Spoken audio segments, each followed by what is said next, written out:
Welcome to the LumiCast, your premier gateway to the universe of limitless photo editing. Dive into the galaxy of Luminar software and the dynamic world of AI photo editing. Join us weekly for a burst of creativity and the drive to transform your photos with confidence and skill. Broadcasting directly from Clever Photographer headquarters, it's time to welcome your hosts, Jakub and Holly Linton. Hello everyone and welcome back to another episode of LumiCast, our friendly podcast focusing on photography, photo editing, and of course, since it's LumiCast, Luminar NEO. Now my name is Jakub, I'm Skylum ambassador, and next to me is my great friend and the biggest Luminar NEO fan in North America, Holly Linton. Hello Holly. Hi Jakub, how's it going? It's going great. I'm wondering if you're a little bit nervous. Tiny bit. I guess once everyone hears what the topic is, they'll understand why. I understand, but don't worry, I will be very good to you. So, just quickly to tell you about what we're gonna do today, we have come up with an idea to create something like a quiz with 25 questions, which Holly will try to answer, of course, focusing on Luminar NEO.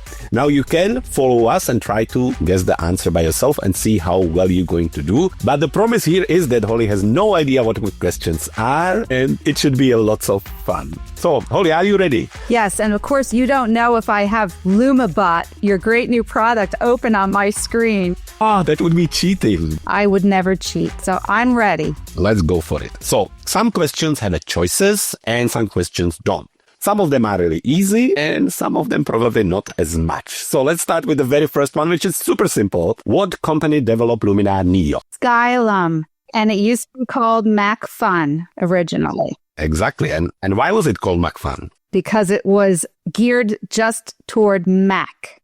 And maybe because it was fun, that would be my guess. I guess the creativity went crazy on that name, right? MacFun. Yes. Actually, originally the company, when they started, all they did it was an application for iPhone. But it is Skylum, you're right. So that was the more easy one. Now, another easy one, but still we need to get through the easy questions. What is the full name of the tool that allows you to replace the sky in Luminar NEO? Sky AI. I can see that we done a number of episodes together already. Well, it's time for more tricky one then. So far, I'm looking highly intelligent. Definitely, well done. And I hope that the people who are listening were able to answer these two too. Now, more tricky question. Question number 3. What format are Luminar NEO presets saved in? And this is a question where you're going to get choices, okay? ALMP, or the second XMP, or the third LNPC. What was the first one? So the first one was LMP. Third, LNPC?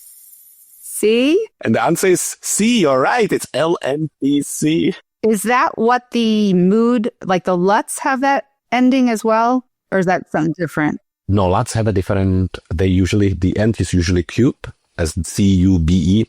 So, yeah, so this is basically just a file which you get when you purchase presets and you go into Luminar NEO and presets, you click on add and you upload this file, and the file format is this LNPC. On PC.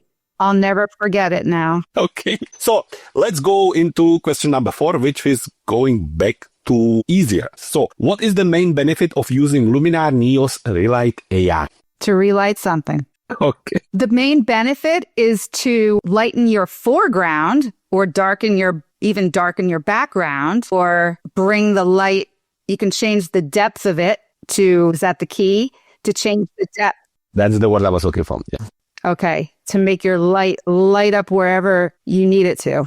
Exactly. So basically, by being able to adjust the brightness of foreground or background and create a contrast between them, you're creating the depth. So that's the keyword I was looking for. So well done. All right. How much do you use it? Do you use it often? No, but we did talk about that in a different episode. And I know you're not the biggest fan of it. I try it once in a while if something is a little too dark in the foreground, depending on what the subject is. If it's a portrait, I'd rather use face light or something, use a vignette and do the inner light on that. But relight, it's good to try here and there. So it's still good to have there. Oh, definitely. Yes. And just because I don't use it doesn't mean that it's not extremely helpful for others. And if you're just starting, I think it's a great tool for that. Which brings us nicely to another easy question, I guess. Which tool is used to remove unwanted elements from an image? Now, technically, there are probably 3 tools you could use for that. So I'm looking for at least 2. The erase tool Is correct. and Gen Erase. Is correct too. Would you know the third one for extra point? I could say either dust spot removal or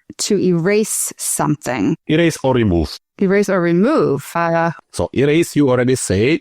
Erase, Gen Erase. And the third? To remove something, erase. 6, Wait, 5, wait, 4. a clone? Yes, well done. Cool. Yes, so you can use erase, which use the basically content aware erase option, which we know is hit and miss. It can or doesn't need to work. Then clone, which you can copy certain part of the image and clone it into the new part, which can be quite handy, especially when it's like a repetitive pattern or texture. That can be cool. And Gen Erase is Gen Erase, which is pretty cool, using AI and all cloud-based features to remove elements. Now then, which section contains the Enhance AI tool in the main editing toolbar?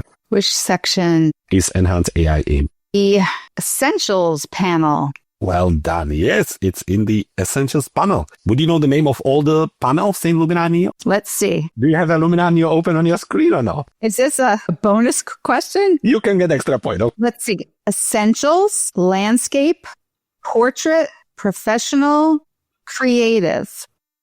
That's 5. There's one more. Well, and then there's at the top is layers and composition or crop AI. That's not the section itself though.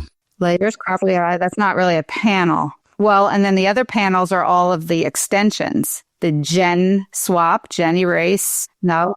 I'm just talking about the editing toolbar. So the main editing toolbar, when we in edit module, has ultimately Essentials, as you say, landscape, creative, portrait, and professional. You have mentioned 5 of them. But then there is at least 1 or optionally 2 more panels there. Extra point. Oh, geez. Can you give me a clue? Actually, so one of them contains the extensions, and I assume the name of this specific category is not that, we don't use it that often, so that's why maybe you can't remember. So what do we do when we develop image in Luminar NEO? Develop raw? Okay, let's leave it. Anyway, 2 more categories. So one of them contains super sharp and denoise, and this category it's called image quality. So that's a tricky one. Yes, I know that. And as we just said, optionally, if you use it, there's also a category called favorites. So let's go to the next one. Let's leave this behind. Let's go on a 7. Can Luminar NEO be used as a plugin? And what are the official applications that can be used as a plugin for? Yes, it can be used as a plugin, and it should be used as a plugin by all users of Lightroom, Photoshop, and I don't know if you call it Apple Photos or Mac Photos at this point. Yes, it can be definitely used as plugin, and we talk about this on this show so many times. And you're right, so Lightroom, but it's important to say it has to be Lightroom Classic, Photoshop, and Apple Photos. So for Mac users. And I just actually listened to it was one of our podcasts I listened to today. And you said that in Photoshop, you use it as a smart object. Exactly. That the idea is that if you use it as a smart object, you can go back and forwards into Luminar NEO and keep adjusting the edit rather than have to redone it every time you use the plugin. But that brings us to question number 8, where I would like to ask you if you can describe what the Accent AI slider does. So Accent AI performs at least 12 adjustments, over a dozen adjustments. So it does a little bit of everything. Why are you laughing and giggling over there? Because I know the answer so well. Yes. Just to make sure that everybody know, Holly is not reading it from anywhere. This is from her head. From my blonde head. Which is very much prepared for the landscape conference. Accent AI is a great tool to try. Yes, because it has all those adjustments built in. And you've said something to the effect of, it sort of does what Develop Raw can do. It has like it has exposure and highlights and detail and color, like a little bit of everything. Is that right? Yep, well done. And I mean, ultimately, the most important is that it does all of that automatically just by pulling the slider around, right? Yeah. And obviously, the Accent AI is part of the which tool? Part of, Well, it has Sky. I know it has Sky AI in it also. Yep. And it's called Enhance AI. That's it. We just talked about it. So ultimately, editing module, essential tools, Enhance AI, and that's where the magic of Accent AI slider lives. Well done. Well done. 8 out of 8. Moving on. Question number 9. So when it comes to masking with all the different tools in Luminar NEO, there is a number of options. Brush, linear gradient, radial gradient, color, luminosity, mask AI, and object select AI. So out of all of them, I'm focusing on the mask AI. What does it do? Mask AI can identify up to 9 objects. You are so impressed with my answer, I can tell. Well done. 9th question. 9th done well. Wow, cool. Okay, so now easy one. What is the library module in Luminar NEO called? Catalog. And how do you access it with the shortcut in Luminar NEO? What's the shortcut for catalog? Keyboard shortcuts are not my forte. I want to say it's going to be the letter C or like a command C or a control or a plus, something with the letter C. Boy, see, I should get a pass on this, though, because I don't use keyboard shortcuts. Holly, I'm surprised. I just go up to the toolbar and go to catalog. I'm a mouse person. It's just one letter. C, but it is a letter, so I got that going for me. Is it a letter that's in the word catalog? Yes. T? No. A? Okay, so this is actually a tricky question because most people would say C, right? Mm-hmm. That would kind of make sense. It's got a catalog. But as Skylum is known for keeping the shortcuts similar across the different versions of Luminar NEO. They don't change them every time they release new software. Originally, the catalog was called library. And that's why to access the catalog, you press the letter L. That's why you said the word library in the beginning. I didn't pick up on that. That's okay. Not many people know that, I realize. Honestly, I wish they would now update the shortcuts because I think it's confusing for new users, but this is what it is. Moving to question number 11. So are we halfway through? Not yet. Question number 11. Which tool allows you to adjust structure without adjusting faces or humans? Easy one. Structure AI. Structure AI. And how does it do that? At least one effect it applies. Details.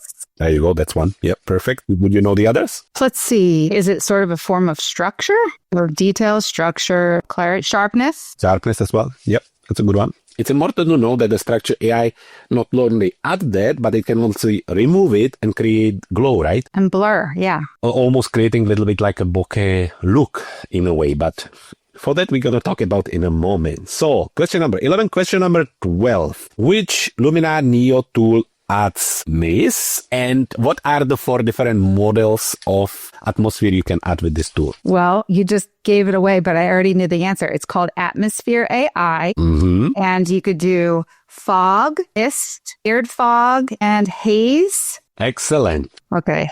Well done, well done, well done. People usually know which tool adds the mist, but they don't necessarily recall it as Atmosphere AI. Sometimes they look for Fog AI, which is understandable, but not many of them know the 4 different modes. You done super well. Well done. Thank you. Okay, question number 13 before we go into our break. What feature does Luminar NEO use to apply edits to multiple photos at once? So the question is basically, what are the different options how you can batch process when you edit one image, and how do you then apply to the other images? You can copy and paste the adjustments, and I do that by either you could right click on the picture and go to adjustments, and there's also there's a bottom toolbar if you have it showing, I think it's 3 dots, or the ellipsis. You can click that and you can create, I think you can copy adjustments there, and then you just paste them. So you can basically just use Command C, Command V, copy and paste the edit from one image to the other. Okay, wow, let's have a look at it. So we've gone through 13 questions and Holly has gone through 12 and a half right. Okay. But you have won 1 extra point at the erase question. So I guess you half a point above expected score. Folks, don't go anywhere. We're going to take a short break. We're going to run a little ad, and then we're going to be back with another 12 questions. It's going to be lots of fun. Stay behind. If you're listening to the LumiCast podcast, then we share something in common. We love editing photos, and we love Luminar. It's almost breathtaking what this amazing tech can do for you. On our website, you'll find countless different things to help you be more creative than you ever thought imaginable. From our photo manipulation masterclass to our power bundle with 986 elements, our essential preset bundle, editing software and extensions to our tutorials. Harness the power at the website at www.cleverphotographer.com/Luminar. Again, that's cleverphotographer.com/Luminar. Now, back to LumiCast. And we are back for 12 more questions on our Luminar NEO Quiz. If you forgot already, Holly is doing great. She is on 13.5 points. So now she has 12 more points to win. Of course, follow us, try to answer. We're going to have lots of fun even in this second half. Question number 14. What does the Super Sharp AI extension do? Easy, right? Super Sharp helps any picture that's kind of blurred, whether it was from motion blur or camera shake. You can use that tool to hopefully make it a little bit sharper. Excellent.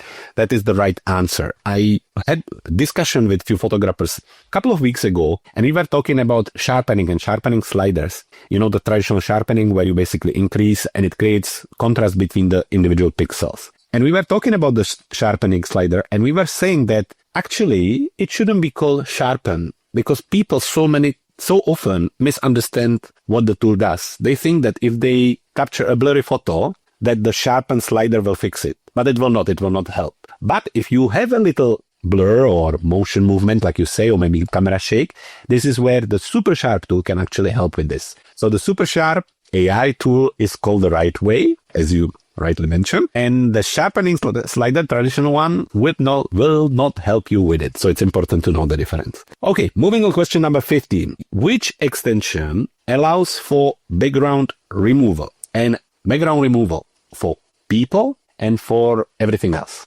Well, that would be in layer properties. You have background removal and portrait background removal. Awesome.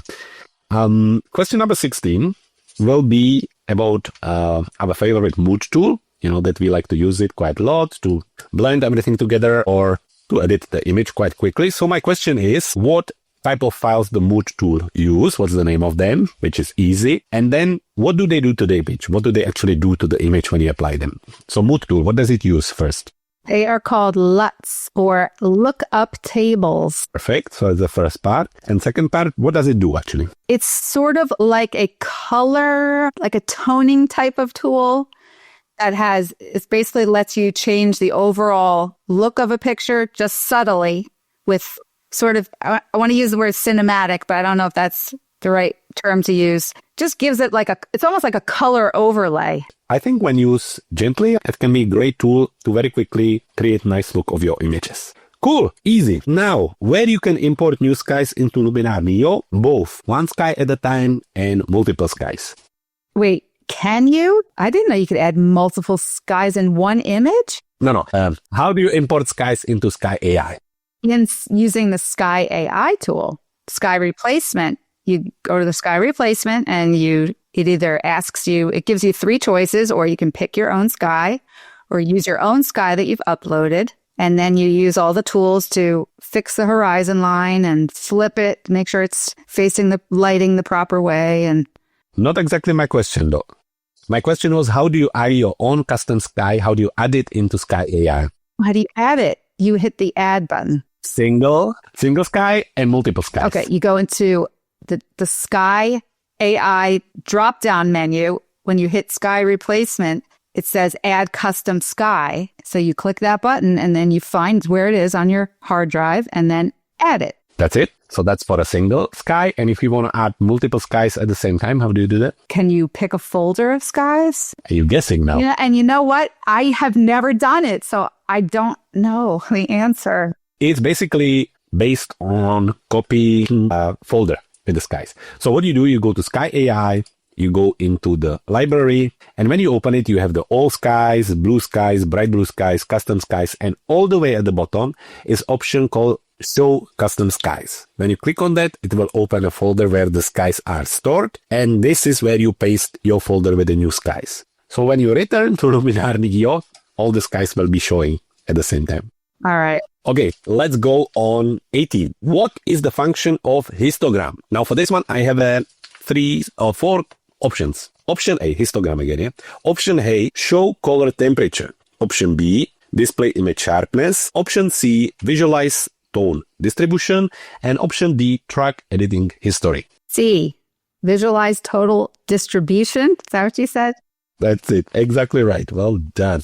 Yes, the histogram is a tool which some people pray by. I think like it's the best thing that ever happened in photography. And of course that it's important to keep an eye on it. But with the new cameras, we both now shoot with mirrorless. So we know that we can check the result quite quickly. And what we're looking at is what we're going to be photographing, where in the past that wasn't necessarily the case. So that's when I think the histogram was really important, because you could see the highlights, shadows, you could see this distribution across the image. So I guess maybe I wouldn't say older generation, but people who just shot with the older cameras, I think they are even more attached to the idea of histogram. But I think it's still cool to understand at least basically what the idea is. It's just these very funky waves. On one side, on the left, that's where the shadows are, in the middle, midtones, and on the right, it's the highlights, and you just look at it as a distribution.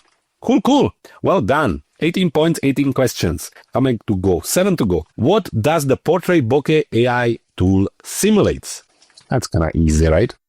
Well, it simulates, I'll say blur, but the blur that would be created if you had shot with a smaller aperture. So where you wish maybe you use an f2.8 or f1.4, it gives you that effect. And you can adjust the depth of that also to make sure that it fits the scene properly, because you don't want to have totally way blurred out and then have your foreground be sharp as a tack. So you find the balance of making it look right. Well done. That's exactly the right answer. Yes, it simulates a depth of field background blur. Now, for extra point, or actually 2 points, if you would be able to. If not, that's fine. There are 2 other tools in Luminar NEO which can allow you to blur the background, maybe behind a person or behind an object or subject. What are the tools? Well, you could use the blur tool. So you could use one of those Gaussian blur, or one of them. Mm-hmm. The other one would be reverse structure. That's it. Well done. Thank you. Oh, 2 extra points. So what you are on? 19, 21. Ta-da-da-da-da-da. Ding, ding, ding.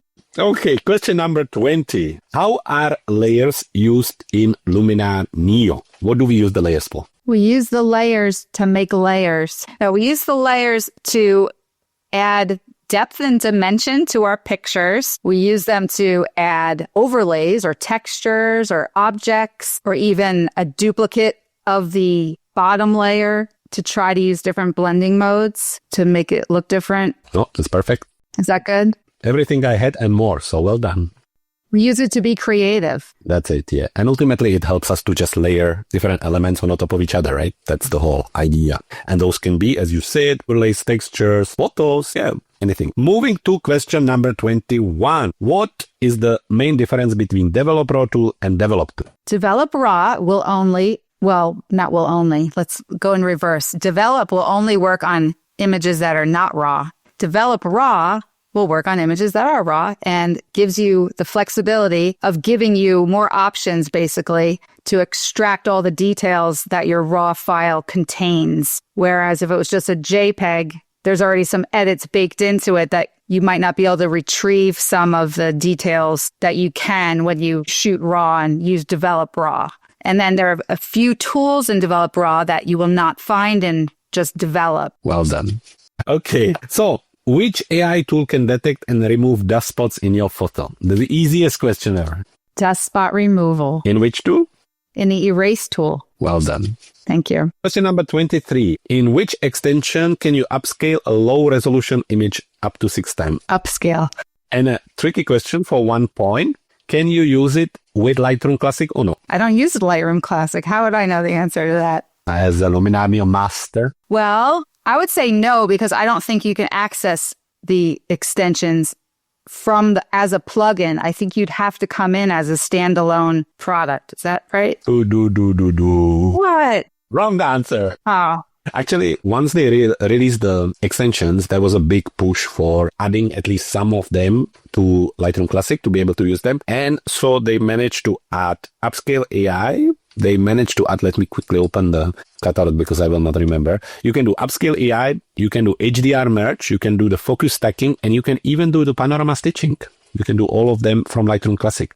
As a plugin? As a plugin. Wow. Okay, I didn't know that.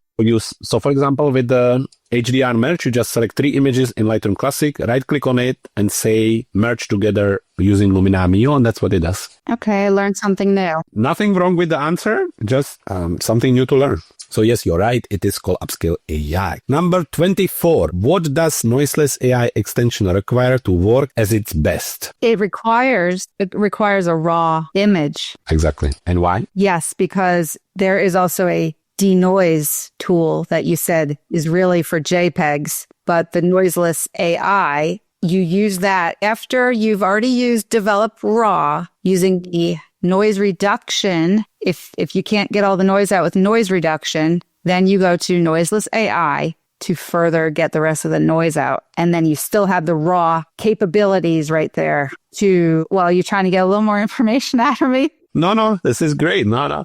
You've done well. Yeah, ultimately, it's important to know that both noiseless RAW and the super sharp AI will do the best if we give them as much data as we can. And obviously, that means giving them a raw file, because that's all the information from the photo and they can work with that and do the best job. Mm-hmm. Question number 25 then. What is the purpose of Magic Light AI and which section is it in? Magic Light, the purpose of Magic Light, which is located in the creative section, is to make things magical and to add light. It's to add light, beams of light, kind of really anywhere you want, but technically you might look to do that if you had street lights and candles, maybe Christmas lights, where you want to add almost like similar to the sun rays tool, where you just want to add like a burst of light that you can make kind of blurred or sharp beams. You could play around with a bunch of different tools in there, change the glow factor of it. And so the purpose is really just for creativity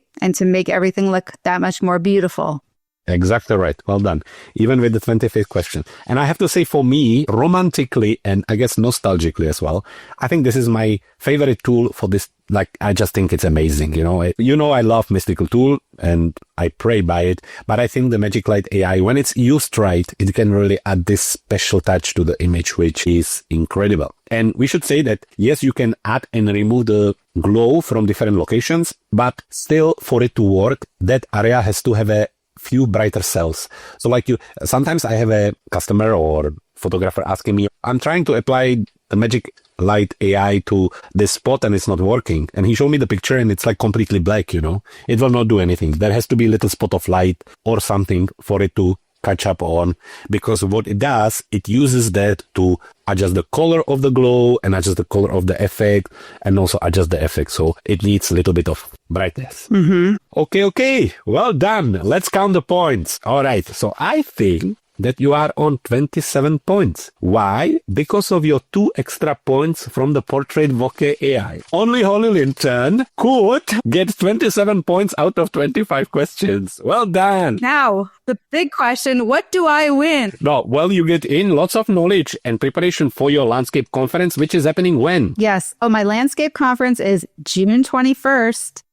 So it's coming right up. So I'm pretty excited about that. Amazing. Are there still some tickets available? Oh, yeah. You can still sign up. We can drop it. By the time that the podcast comes out, it should still be available for registration. It's through Hazel Meredith's virtual photography conference. So we'll drop that link in. Yeah, people can join up until I want to say a few days beforehand. That will be lots of fun. Anyway, that's it for today, folks. Thank you so much. I am very curious how you did with your own quiz. So if you want, make sure that you let us know in the comments on YouTube and all your favorite platforms. Holly, did you have fun? I did. And I'm really glad to know that I'm pretty smart when it comes to how to use Luminar NEO. All my hard work has paid off. Luminar NEO Master. Yes. Okay, folks, we'll be back again next week with next episode, which we are really looking forward to with Holly, as we're going to be talking about what to do with your photos once you finish editing them. This is a big, I wouldn't say taboo, or it's a big problem or frustration for lots of photographers, because they go and photograph and it's great fun and then they edit the images and then they export it and maybe, you go ahead and share it once on your Facebook, but that's about it. And I think we have some quite cool tips on what you can do. We're going to talk about what Holly does with her pictures, what I do, and maybe we will share some tips on how to get inspired and what you could do with your own photos. Folks, thank you very much for joining us. Have a great rest of your week or weekend, and we will be back again next week on Friday. Holly, bye-bye. Hey, everyone. And bye, everyone. And that's a wrap. Now, there's only 3 things left to do. Subscribe to this podcast so you never miss a future episode. Visit our website at cleverphotographer.com/LumiCast to see what we have in store next. And stay creative and keep editing your photos no matter what anyone says.